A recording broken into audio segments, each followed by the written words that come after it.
are nowhere to be found. They were back in the American player's base, getting healed and getting reinforced. So the Wehrmacht player, having lost that Gesützwagen, actually replenishes it almost immediately. He realizes that that Gesützwagen is most probably much more effective against the T-17 than the Afghan Puma, and rightfully so.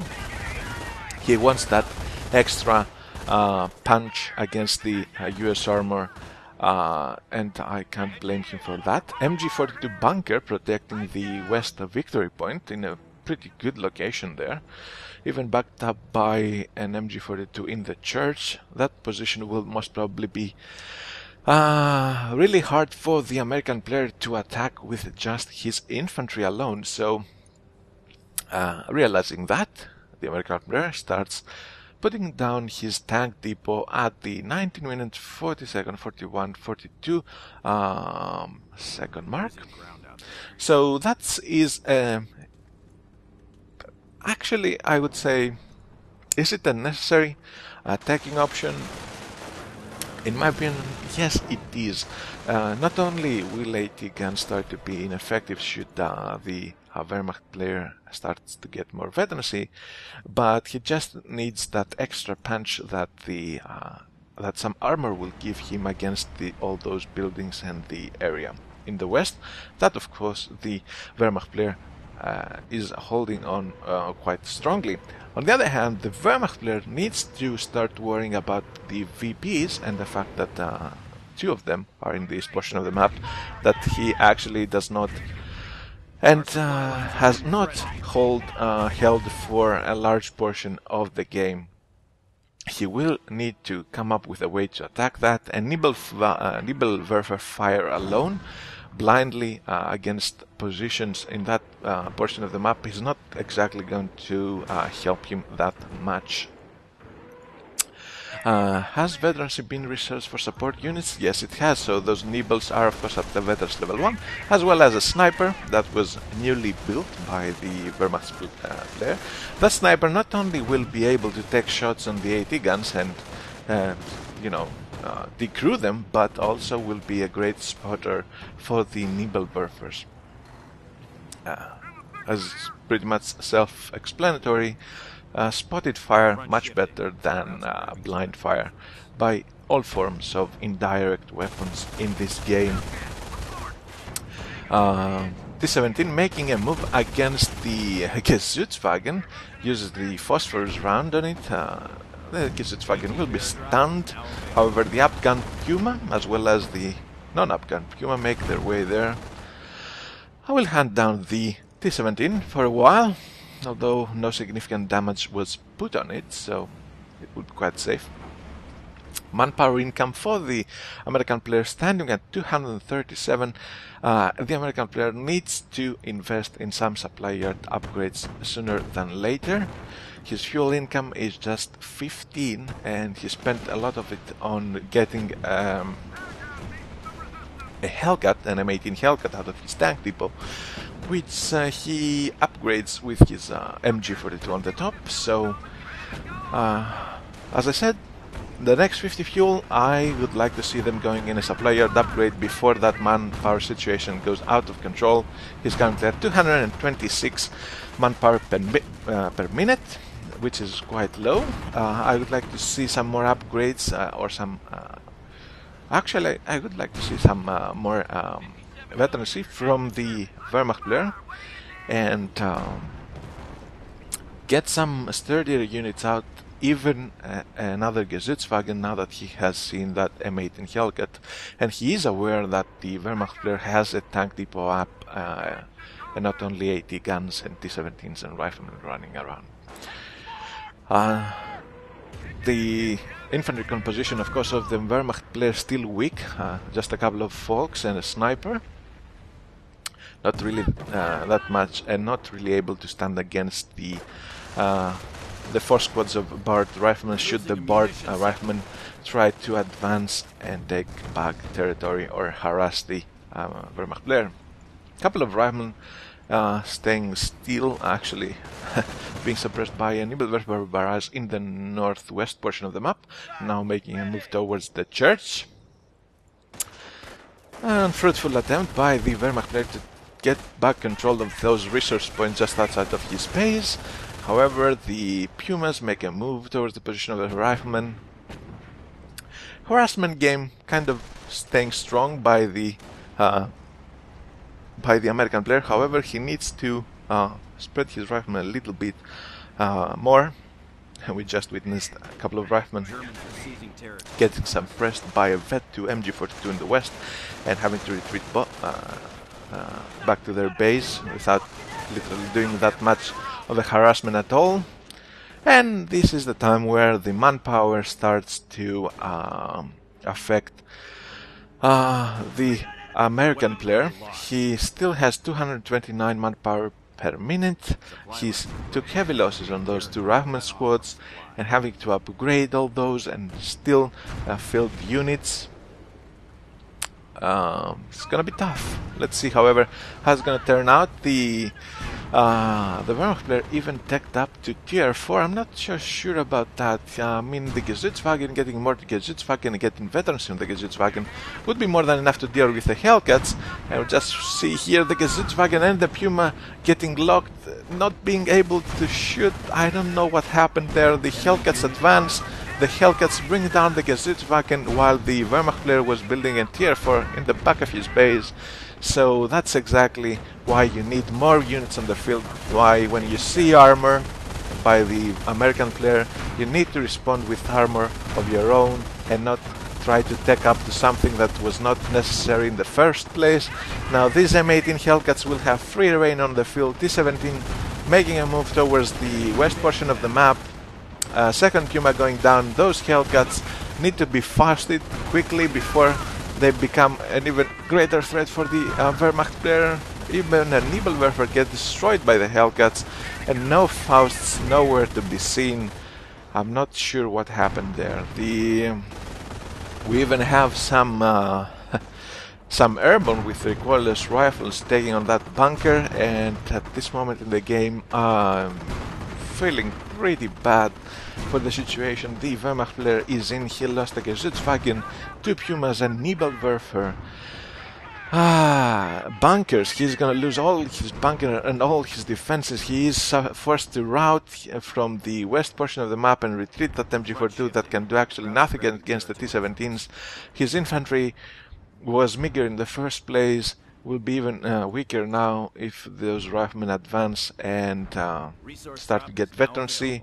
And all he has right now is something that is being built out of his tier 4. The remaining Nebelwerfer and the sniper, and that's all he has. And that's not going to be enough at all to fight off 4 riflemen, 2 Hellcats that most probably will be repaired, the T-17, a couple of airborne around, and the remaining veterans level 1 AT gun of the American player. We are currently at the 27 minute 03, 04, 05, 06 second mark. And once again, the American player on the offensive.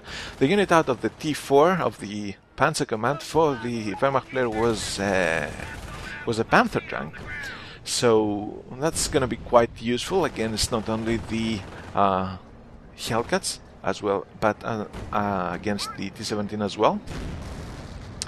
And the only thing that at the moment will be troublesome for the Panther will be, of course, the phosphorus round by the T-17 and the cloaked bonus shots by the Hellcats and the sticky bombs by the riflemen.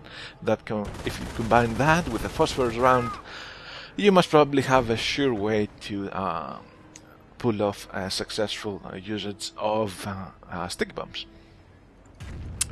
Nebelwerfer blindly firing towards the north portion of the map. Actually, a stray shot hit some repairing engineers, quite lucky for the Wehrmacht player, but nothing too impactful on the state of the game at this moment. The riflemen advancing towards the position of Folks and Pioneer strafe coming down.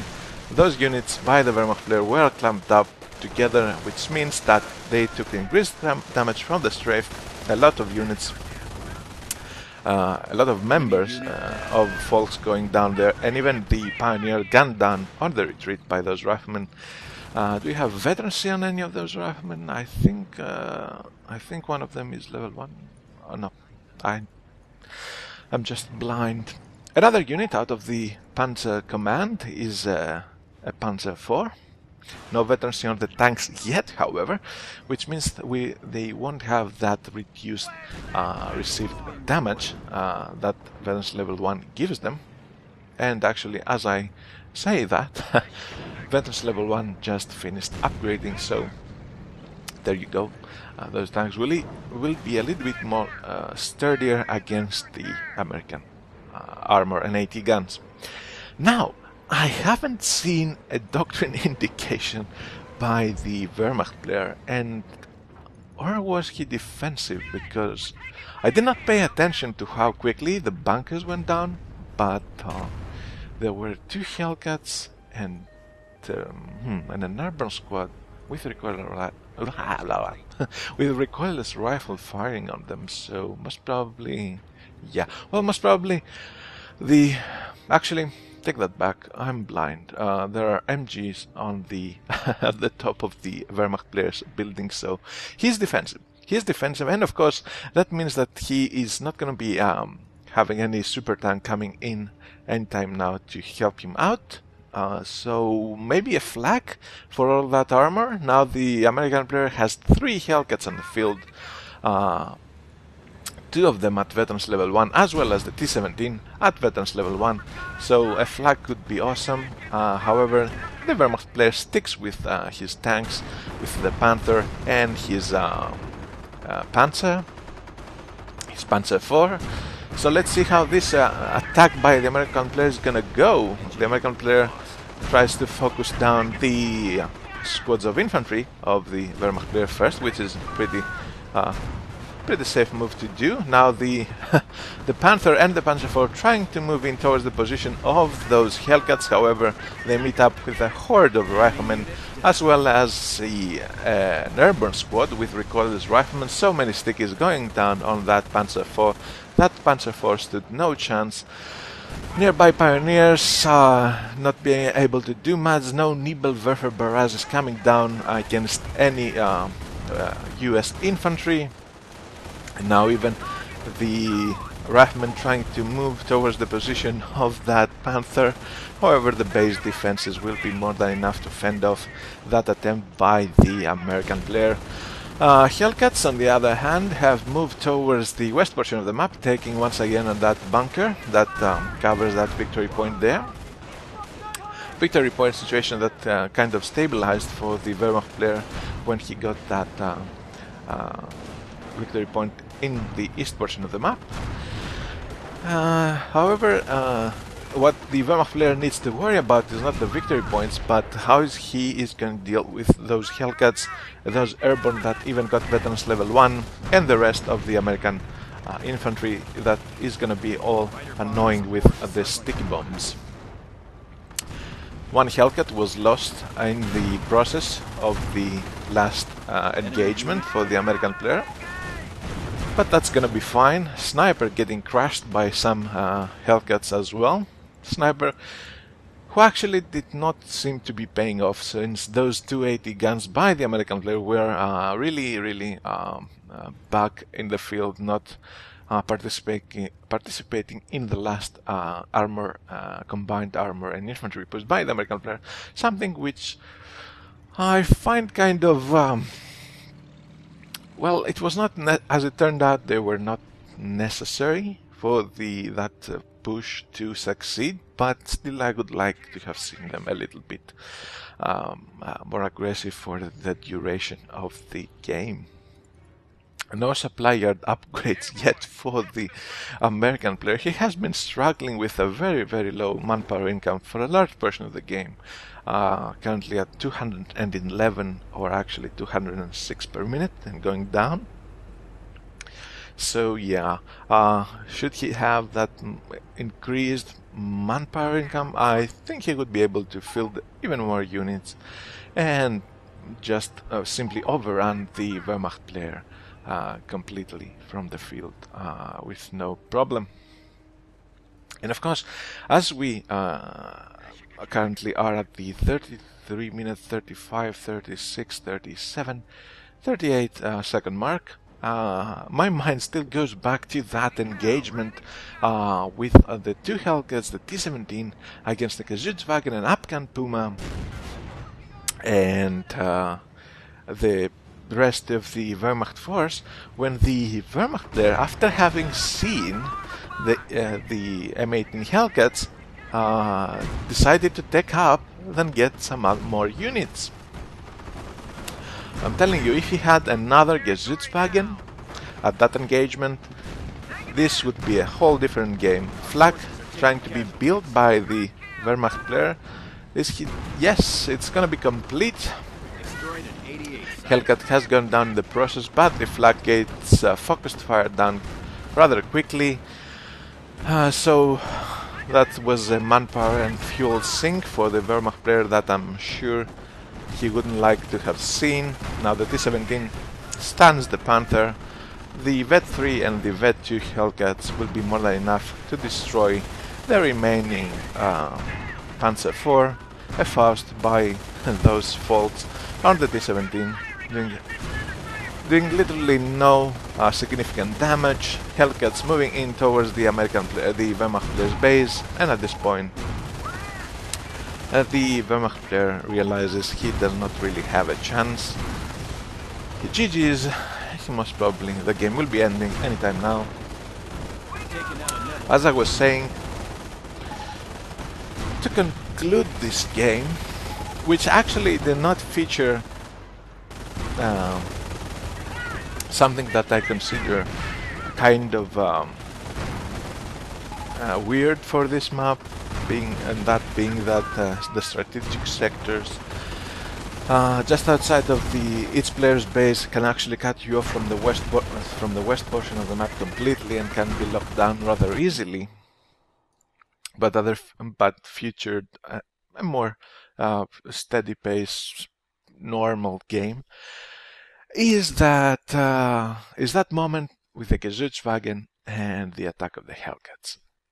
At this particular moment, Tier 4 for the Wehrmacht player was midway completed. So many resources sank into that Tier 4, which would not pay off immediately, since the first unit out of it was a Panther, another 110 fuel investment. Imagine all that resources going into 2 more Gesützwagens and veteran level 1 for the tanks. What would we have seen? Something completely different. It's a point to make about how you play, about your decisions, about how you respond to what you see, and it was not the proper response as it turned out by the Wehrmacht player. Overall, his game, however, is quite solid. I mean, his whole early game with his sniper, with his MG42s, with his folk covering each other, holding down the west portion of the map, taking up to Tier 3, getting that counter to the T-17 out, that's pretty good. But then there's a moment that you need to make a decision that would change the game, but he didn't make it. However, that's what happens in most games. Somebody makes a mistake, and then it goes the other way around and benefits the other player. On the other hand, the American play, not so strong on the infantry side. However, his T-17 micro overall was good. The stance that he used, I mean the abilities that he used, the phosphorus round, were most of the times justified and, correctly used. But I still would have liked to see some supply yard upgrades for him. That that manpower income was just dreadful for the last 15 minutes of the game. I would like to have seen his 80 guns being used a little bit more, since they were more kind of inactive for a large portion of the game. And yeah, well, that's pretty much it. I hope you enjoyed the game. It was once again on a new map. If that map actually makes it into the ranked automats pool, will be something that we'll have to wait and see. since there are map rotations as well and all that stuff. And yeah, go play the beta. I was Armor KG, and I bid you all farewell.